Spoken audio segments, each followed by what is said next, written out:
नमस्कार दोस्तों, stock market studies में दिल से फिर से एक बार आपको स्वागत करता हूँ।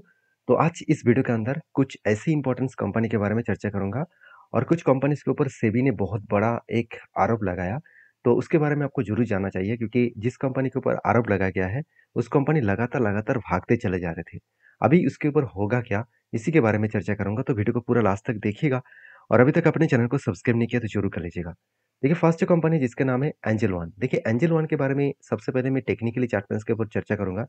देखिए, एंजल वन जब लगातार गिर रहे थे टॉप लेवल से और एक बिग फॉल हुआ था। ऑब्वियसली बिग फॉल का मतलब है अगर टॉप लेवल से मैं करंट डाउन लेवल तक देखूँ तो 47% के आसपास क्रैश हो गया था।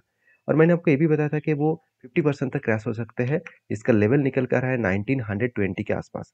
तो 1920 के आसपास इसका लेवल निकल निकल कर आ रहा है। जिस रेंज के बेसिस में कंपनी लगातार गिरते चले गए, उस रेंज के बेसिस में अगर बात करूँ, तो कंपनी के ऊपर जो करेक्शन का माहौल है, जो करेक्शन का माहौल है मतलब आप देख सकते हैं यहाँ पे एक स्ट्रांगली क्या है, रेजिस्टेंस। क्योंकि इसी रेजिस्टेंस को जब ब्रेक किया तब एक बड़ा धमाका इस कंपनी के ऊपर दिखा देखने को मिला। तो रेजिस्टेंस को ब्रेक करने के बाद जिस लेवल से रेजिस्टेंस को ब्रेक करके ऊपर गया था, वही लेवल अभी कंपनी के लिए सपोर्ट बन चुके हैं। मतलब वही लेवल कंपनी के लिए अभी सपोर्ट लेवल बन चुके हैं और मुझे लगता है इस सपोर्ट लेवल को टच करने के बाद यहाँ से कंपनी बाउंस बैक कर सकते हैं। तो बेसिकली कंपनीज के ऊपर जो मतलब डेटा देखने को मिला उसके अकॉर्डिंग मैं बात करूँ तो कंपनी यहाँ से बिग बाउंस किया है और उसी बाउंस के कारण कंपनी यहाँ से करेक्शन भी हुआ है। क्योंकि कोई भी कंपनी अगर वैल्यूएशन हाई होने के बाद वो लगातार भागते चले गए तो कभी ना कभी वो गिरेगा। तो वैल्यूएशन हाई क्यों? क्योंकि आप खुद ही देख सकते हैं आज वैल्यूएशन सस्ता हुआ है। क्योंकि कुछ दिनों पहले अगर इस कंपनी का वैल्यूएशन के बारे में बात करूँ तो कितना था? हाई था। कितना था? 30 के आसपास। तो 30 तो हाई नहीं माना जाता है। फिर भी इस कंपनी के अगर लो पी रेशियो के बारे में बात करूँ तो 10 था। तो 10 के हिसाब से 30 तक जो जर्नी है इसको हाई वैल्यूएशन ही माना जाता है। तो उसके अकॉर्डिंग कंपनी के शेयर में एडजस्टमेंट था, तो इसलिए एडजस्टमेंट यहाँ पे हो चुके हैं। तो फिलहाल के लिए मेरा व्यू क्या है, मैं हमेशा आपको बोल के आया हूँ कि इस लेवल के आसपास आने के बाद ही मैंने क्वांटिटी ऐड किया क्योंकि मुझे जाना चाहिए मतलब मुझे होल्ड करना है 3880 रुपीज़ के आसपास, जिसका लाइफ टाइम हाई के आसपास है। अगर मेरा एंट्री लेवल से अगर मैं टॉप लेवल तक देखूँ, तो ऑलमोस्ट मुझे 80% के आसपास टारगेट मिलने का चांसेस है और इसके लिए मैं इंतज़ार करूँगा क्योंकि कंपनी के वो दम है कि जिस तरीके से कंपनी यहाँ पे हाई वॉल्यूम के साथ इस लोअर साइड लेवल से रिकवरी किया है, इसका क्लियर कट अंदाजा दे रहा है कि कंपनी ऊपर जाने के लिए तैयार है। मगर एक दिक्कत वाला बात यहाँ पे ये भी है कि कंपनी देखिए 200 डेज़ ध्यान से देखना इस चीज़ को, 200 डेज़ जो मूविंग एवरेज है, उसी लेवल से कंपनी एक शूटिंग स्टार जैसे कैंडल क्रिएट किया। कोई भी देखिए 200 डेज़ ऊपर साइड में हो तो उसको रेजिस्टेंस माना जाएगा, अगर नीचे साइड में है तो उसको सपोर्ट माना जाएगा। तो यहाँ पे रेजिस्टेंस के अकॉर्डिंग कंपनी ने यहाँ पे क्या किया, एक रेजिस्टेंस फेस किया और रेजिस्टेंस फेस करने के बाद कंपनी यहाँ से करेक्शन होने का कोशिश कर रहा है। अगर यहाँ से करेक्शन हुआ तो एक अच्छा खासा फॉल देखने को मिल सकता है। देखिए यहाँ पे मार्केट है, यहाँ पे कुछ भी हो सकते हैं।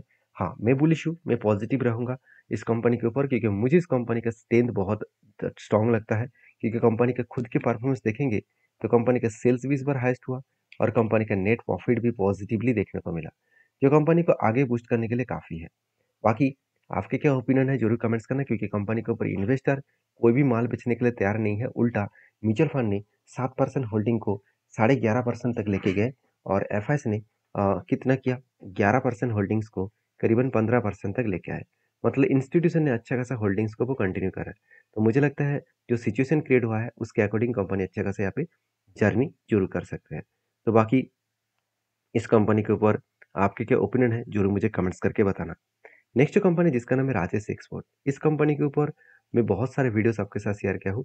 कंटिन्यूअसली मैं अपडेट इसीलिए देता रहता हूँ क्योंकि बहुत सारे लोगों के मन में डाउट आज भी है और मुझे लगता है डाउट तब तक रहेगा जब तक शेयर गिरते चले जाएंगे क्योंकि देखिए जब शेयर भागता रहता है तब किसी के मन में डाउट नहीं रहता है। जब शेयर गिरते रहते हैं तब मन में डाउट आता है कि कंपनी बेकार है। देखिए बेकार है कि नहीं उसको जानने के लिए कंपनी को आपको रिसर्च करना होगा। इसके ऊपर मैंने डिटेल से एक वीडियो आपके साथ शेयर किया हूँ। उस वीडियो को जाकर देख सकते हैं। जहाँ पे 10 मिनट के अंदर-अंदर मैं पूरा डिटेल्स कंपनी के बारे में चर्चा किया हूँ। कंपनी की गिरावट का कारण क्या है? कंपनी का बिज़नेस कब रिकवरी होने का चांसेस है? अभी देखिए कंपनी के सेक्टर वाइज़ बात करूँ तो इस सेक्टर में सारे कंपनीज़ का ग्रोथ है। जैसे टाइटन हो गया, कल्लन ज्वेलर्स हो गया। तो देखिए कंपनी के सारे कंपनीज़ का ग्रोथ तो है, मगर प्रॉफिट एंड लॉस के बारे में बात करूँ तो सारे कंपनीज़ का हालत उतना ठीक-ठाक नहीं है। मान लें तो राजेश एक्सपोर्ट का तो हालत सबसे बुरी तरीके से खराब हुआ, मगर बाकी कंपनीज़ का भी हालत खराब है। जैसे वीवो ग्लोबल हो गया, जैसे आप देख सकते हैं टाइटन भी हो गया, जैसे उसके साथ-साथ और भी कुछ ज्वेलरीज़ कंपनीज़ है, टोटल 22 ज्वेलरीज़ कंपनी है। तो सारे कंपनीज़ में कुछ ना कुछ खराबी और पॉजिटिविटी तो आपको दिखेगा, क्योंकि सेक्टर में हर कंपनीज़ के ऊपर ग्रोथ होगा, ऐसे आपको कभी नहीं देखने को मिलेगा। आप बोल सकते हैं कि सर इस कंपनी के सेक्टर जब ग्रोथ कर रहा है तो उस टाइम कंपनी खराब डेटा दिखा रहा है। तो जब सेक्टर में करेक्शन आएगा तो और भी तो गिरेगा ना। हाँ, ये बात भी सही है, मगर उस टाइम अगर कंपनी खुद के बिज़नेस के ऊपर ज़्यादा पॉजिटिविटी देखने को मिले तो फिर से वो रिकवरी करेगा। इसका मेनली जो करेक्शन होने के पीछे रीज़न है वो है यूएस एंड यूके। तो इस तरीके से साथ ही साथ जर्मनी, इस तरीके से कंट्रीज़ को खुद कंपनी क्या करते हैं, प्रोडक्ट को सेल ऑफ करते हैं। जिस कंट्रीज़ में आज रिसेशन जैसे इकोनॉमिकली क्राइसिस जैसे सिचुएशन देखने को मिले, तो उस कंट्रीज़ में एक प्रेशराइज़ तो बनेगा। उस कंट्रीज़ में एक तो प्रेशराइज़ बनेगा, सॉरी, हाँ, उस कंट्रीज़ में प्रेशराइज़ बनेगा। हाँ, उसके अकॉर्डिंग जितने सारे कंपनीज़ उस कंट्रीज़ को प्रोडक्ट बेच रहे हैं और वो भी लग्ज़रीज़ प्रोडक्ट, तो उसके ऊपर एक झटका लगेगा। तो आप खुद ही जानते हैं कि एप्पल जैसे कंपनी, गूगल जैसे कंपनी, मेटा जैसे कंपनी, तो इस सारे कंपनीज़, फेसबुक, मेटा एक ही कंपनी है, तो सारे जो कंपनीज़ है उसके एम्प्लॉइज़ को यहाँ पे बाहर की रास्ता दिखाया जा रहा है। क्यों? क्योंकि वहाँ पे जॉब के लिए अभी उतना सफिशिएंट जॉब नहीं है, जो बाकी एम्प्लॉइज़ को हायर किया जाए। तो कहने का मतलब है कि कंपनी के बिज़नेस के पॉइंट ऑफ व्यू से देखा तो कंपनी ठीक-ठाक है। कंपनी आज लॉसेस कर रहा है, इसका मतलब कंपनी बेकार हो चुका है।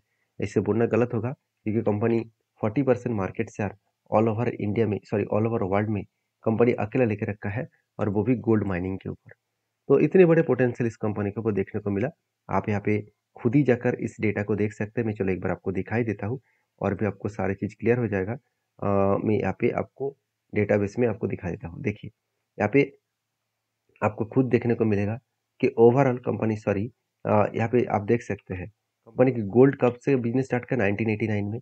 और कंपनी के गोल्ड माइनिंग इंडस्ट्रीज में कितना है, कंपनी देखिए एक मोनोपोली जैसे बिजनेस करता है। 35% गोल्ड प्रोडक्शन जो प्रोडक्ट्स है वो ऑल ओवर वर्ल्ड में एक लीडिंग प्लेयर है। तो बिजनेस चेन के माध्यम से कंपनी बिजनेस करते हैं। अभी कंपनी के जो ग्रोथ है वो लगातार करेक्शन का माहौल जारी है, क्योंकि जब कंपनी रिकवरी करने का कोशिश भी किए थे और उस रिकवरी कंपनी नाकाम हुई, क्योंकि एक हाई वॉल्यूम के साथ बाउंस बैक तो किया था, ऊपर साइड में जो स्ट्रांगली इसका रेजिस्टेंस था उसी रेजिस्टेंस को ब्रेक नहीं कर पाए। तभी मैंने आपको बताया कि वो धीरे धीरे करके फिर से नीचे आएगा।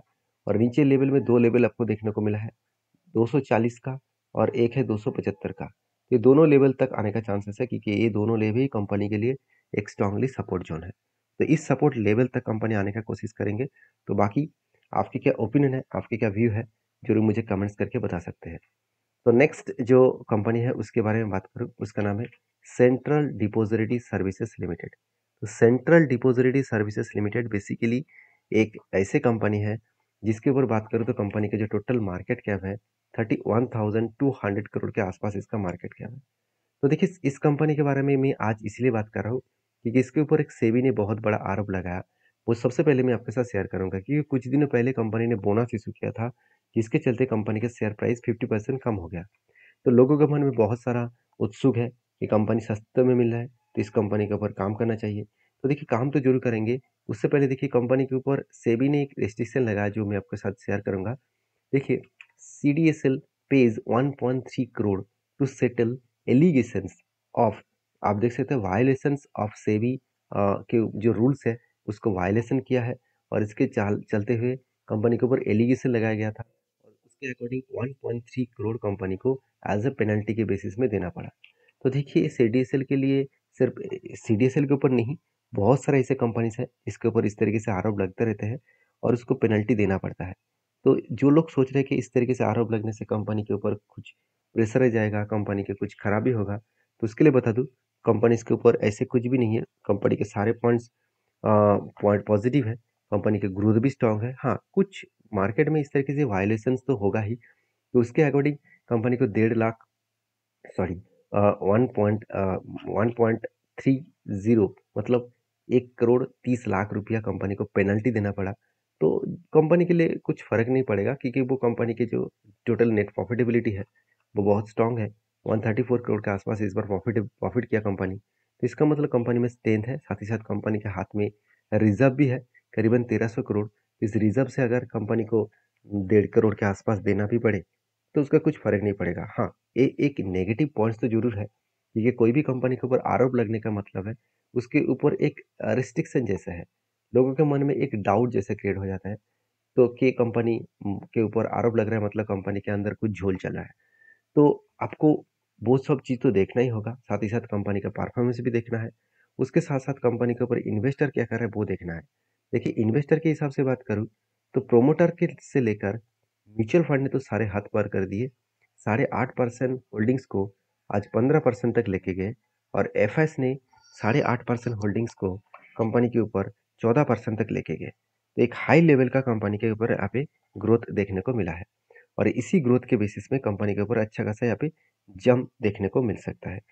बाकी आपकी क्या ओपिनियन है इस कंपनी के ऊपर ज़रूर मुझे कमेंट्स करके बता सकते हैं। तो नेक्स्ट जो कंपनी है उसके बारे में चर्चा करने से पहले इसका चार्ट पैटर्न एक बार आपके साथ शेयर कर लेता हूँ।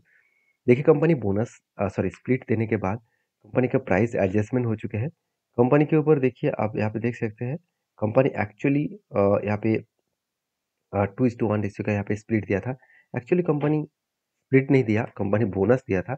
शायद कुछ गलती से यहाँ पे लिखा गया है, कोई बात नहीं।